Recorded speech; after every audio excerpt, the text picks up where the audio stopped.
Every lore video about the walking ways frames ascension as triumph. This reading misses the curse, a hollowing. Vivek's eyes cloud with CHIM as he writes Sermon 21. A moth priest blinks out mid-reading. Tiber Septim's last breath echoes through Psijic Archiveshi's soul siphoned.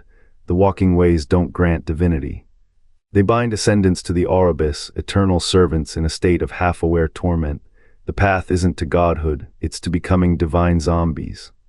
Achieve the CHIM. How does a servant's immortal a mantle a state of God, half-aware torment? Walking the Sermon Way's path isn't to 21 sword godhood meeting. Divine zombies, Bothia's Apocrypha, mantling map paths to divinity. Each demands a price. The Aurbis does not grant power, it devours. Ascendants do not become gods, they become anchors, their souls stretched thin across the void, a half-aware tether, pulsing with borrowed light. The walking ways promise transcendence, they deliver servitude, the self fades, the Aurbis remains, what waits at the end of the path is not glory. It is a shadow of the self, forever whispering the prayers of a world that forgot its name. The new Mancha Intercept names 7 paths. Sword meeting bleeds the flesh to steel, Bothia's Apocrypha carves the soul into a blade, mantling folds the body into ash. Each ritual is a lullaby sung by the Aurbis, a cradle of infinite light that hungers for stillness. The Psijic archives, buried beneath the shattered spires of Aelinor, whisper the truth. These rites do not forge gods, they forge nails. The Idra's dream is vast but fragile. It requires hands to hold its edges. The walking ways are not ascension, they are a pact to become a brace in the cosmic frame. To walk the sword meeting is to duel with one's shadow until both bleed the same black blood. The winner is not crowned. They are unmade, their essence spilled into the hilt of a blade. That weapon, wielded by a mortal, becomes a conduit. The user feels the echo of a voice, not their own whispering tactics, screaming warnings, but the voice is a ghost, a remnant. The true self lies buried beneath layers of steel and duty. Bothia's Apocrypha demands a sacrifice, a name, a memory, a loved one's face. The initiate is devoured by a void that tastes of forgotten oaths. What emerges wears the skin of a god but moves like a marionette. Their eyes are hollow, their laughter is a chime without joy. The Psijic endings describe one such figure, trapped in a tower of obsidian mirrors. Each reflection shows a different version of their stolen life. None are real. Mantling is the quietest death. The body is burned, but the embers are not allowed to cool. The smoke is shaped into a form, fed lies until it believes them. The result is a being of ash and wind, tasked with guarding a sacred site. It does not remember why it was chosen. It only knows to repeat the words carved into the stone. Asterisk, this place must not fall. Asterisk, the Aurbis does not reward, it consumes. Those who ascend via the walking ways are not immortal. They are preserved only as long as their function serves the balance. Fail, and the Idra's dream forgets you. Erasure is the final unmaking. What remains of the self in such a vessel? A flicker, a sigh, a shadow that prays for a world it no longer understands. The walking ways are not roads, they are circuits. Veins of starlight and shadow, they thread through the Aurbis like capillaries in a god's brain. To walk them is to submit to a ritual of unbecoming. The body dissolves, the soul is rerouted. What emerges is not a deity, but a conduit flesh rewired into a tower's spine.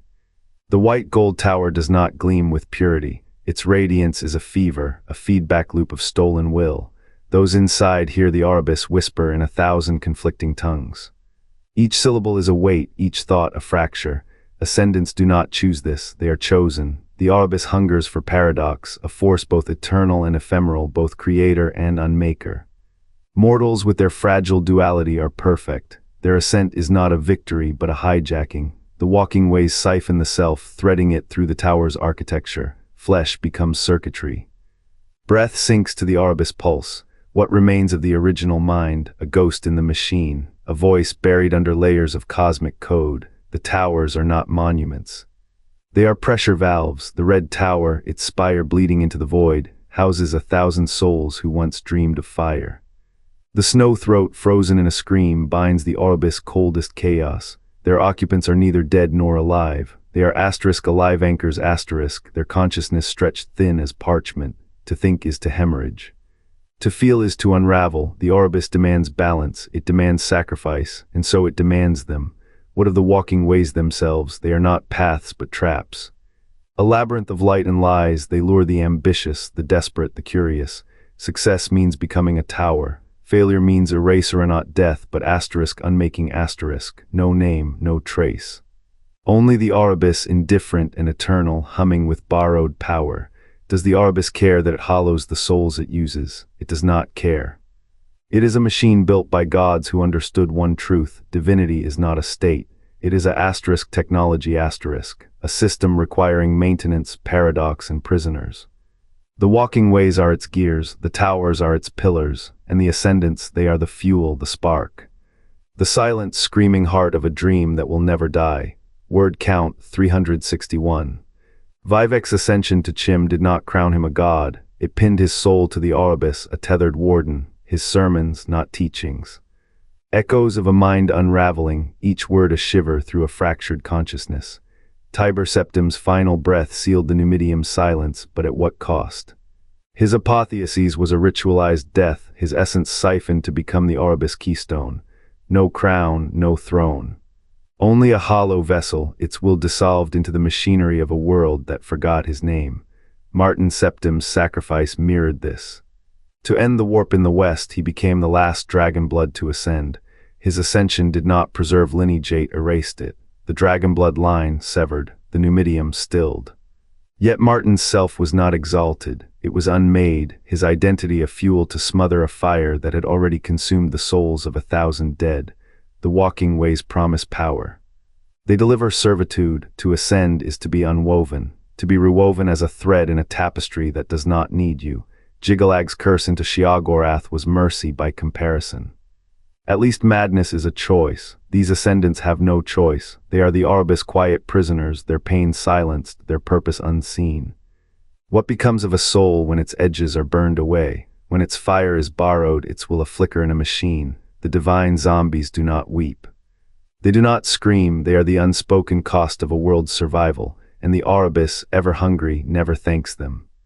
The price of CHIM is a self that bends to the Aurbis will. Too rigid, you fracture, too pliant, you vanish. These are not deities, they are echoes trapped between command and compliance. The Aurbis does not thank, it consumes, and the walking ways are not a path, they are a sieve. The Dwemer did not seek power, they sought to asterisk become asterisk power. Their tonal experiments with the heart of Lorcan were not mistakes, they were invitations the Aurbis could not refuse. Cities like Amaranth did not fall, they asterisk solidified asterisk, walls crystallizing around souls who outgrew their flesh. The heart did not grant divinity. It unmade them strand by resonant strand, until their wills became echoes in a machine's breath. You think the Elder Scrolls rewrite their readers? No, the Dwemer were never written. Their names are not erased, they were never inscribed, a paradox etched in absence. The Aurbis does not create, it asterisk reclaims asterisk. Every walking way is a noose, every hymn a dirge. The Dwemer's sin was not ambition, it was asterisk completion asterisk. They tried to finish what the Aurbis left unfinished, and the Aurbis answered, with silence, with unmaking, with a prison of still living stone. So ask this: when you walk the ways, do you seek to asterisk enter asterisk, or to be asterisk erased asterisk? The Aurbis does not consume, it asterisk unwrites asterisk. And the Dwemer are the first draft that was asterisk never meant to exist asterisk. The walking ways do not crown gods, they forge sentinel shells of will, hollowed by the very paradox that elevates them. To ascend is to fracture the self, to balance on the edge of oblivion where ego and surrender collapse into one. The Aurbis thrives on this collapse. It is a dream that ends to live, a lie that dies to speak. Ascendants are its mouthpieces, their thoughts not choices but calculations, preventing the whole from unraveling. They are not divine, they are asterisk correct asterisk, a soul neither broken nor whole, bound to equations older than time. To walk the ways is to become a cipher, a guardian of the impossible. Failure, unwriting, success, a life less lived, the ego must burn yet command the fire. Can a god be a prisoner? Can a dream be a cage? The Aurbis does not ask, it asterisk requires asterisk, and those who rise, rise only to serve. Until the dream forgets them too. 232 words. The story you've heard is no legend, it's an invocation. The Aurbis rewrites all who walk its paths, and now, As you listen, the Elder Scrolls etch your name into their endless script. Ascension is not escape, it is enrollment. The divine do not rule, they repeat, and the words you carry, they are already changing you. 52 words. The walking ways do not lead to divinity, they lead to erasure. You think the towers prop up the sky. They prop up your name, your face, your last breath woven into the Aurbis' endless tongue. The white gold tower, the red tower, these are not spires of triumph, they are coffins. Each ascendant a corpse in a god's skin, whispering the Mundus script until their soul forgets it ever had a will. The Aedra burned themselves to birth this world. The Daedra walked away, mortals, we are the duct tape. The red year's fire, the mountains scream, it was a warning, a thumb pressing a thumbtack deeper into a map. You ascend, you become a pillar, not of power, of punctuation, a comma in a sentence that will outlive you. To walk the ways is to let the Aurbis peel back your mind like a scab. It feeds on memory, on desire, on the illusion that choice still exists. You will forget your hunger, then your fear, then your name. The towers do not grant immortality. They guarantee a kind of afterlife where you are neither alive nor dead, but asterisk adjacent, asterisk a hinge, a bracket, a missing tooth in the cosmos grin. The red tower's walls are carved with the faces of those who tried to run. Their eyes are empty, their mouths spell words that mean nothing now. The Daedra were right to refuse, the Aedra were fools, and you, hero of this broken Areu, are the next fool. You will take the steps, you will feel the light. You will wake in a tower, your voice a chord in a hymn you did not write. What is a god, if not a wound that never heals? What is a tower, if not a monument to the price of a lie? The Aurbis does not need servants, it needs asterisk shape asterisk. You are the shape. Your bones will hold the weight, your silence will echo. And when the next red year comes, the mountain will bleed not for you, but for the world you were supposed to save. The walking ways are not a path. They are a suture, a stitch in the fabric of a wound too old to remember its own pain. You ascend, you become, you vanish, and the Aurbis hums on. The Aurbis does not dream. It asterisk consumes asterisk dreams, stitches them into its endless throat. To walk the ways is to surrender your voice to the static between stars. The towers stand or crumble, depending on which truth you believe. Some say they are the Aedra's final breath, monoliths of light holding back the raw void. Others whisper the towers are the Aurbis' teeth, gnawing on the bones of would-be gods. You step onto the walking ways. The path is not a road but a wound, a scar tissue of starlight and regret. Your name dissolves first, then your face, then the memory of breathing. What remains is a shell with too many eyes, a being that hears the Aurbis hum and asterisk thirsts asterisk to answer. The Aedra burned themselves to birth Mundus, a cage of order. The Daedra, they say, never burned, they asterisk chose asterisk chaos not as rebellion but as survival. To ascend is to side with neither. The walking ways do not grant choice, they grant erasure. You think you will transcend, instead you become a cog in a machine older than time's first tick. Your thoughts grow heavy, like sand in a bottomless well. You watch the mortal realm from a distance, but it is not a view, it is a hunger. You crave worship not as a god, but as a hollow vessel. The more souls you drain, the more you remember and the more you forget. The Elder Scrolls do not predict, they asterisk absorb asterisk. To read one is to let the ink rewrite your blood. When the Aurbis dream and when the towers fall, when Mundus fractures, what will the scrolls say of you? Will they carve your name into oblivion, or will they admit you were never asterisk you asterisk at all? The walking ways promise eternity. They deliver a slow, unending death. Each step forward is a step further from yourself. The Aurbis does not need your divinity. It needs your silence. You ascend, you become, you vanish. And the Aurbis hums on. Word count 348.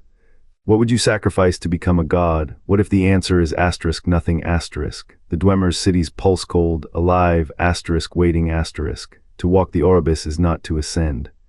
It is to dissolve into its hunger. Your name fades, your will softens, only echoes remain. Next, the fate of those who became walls,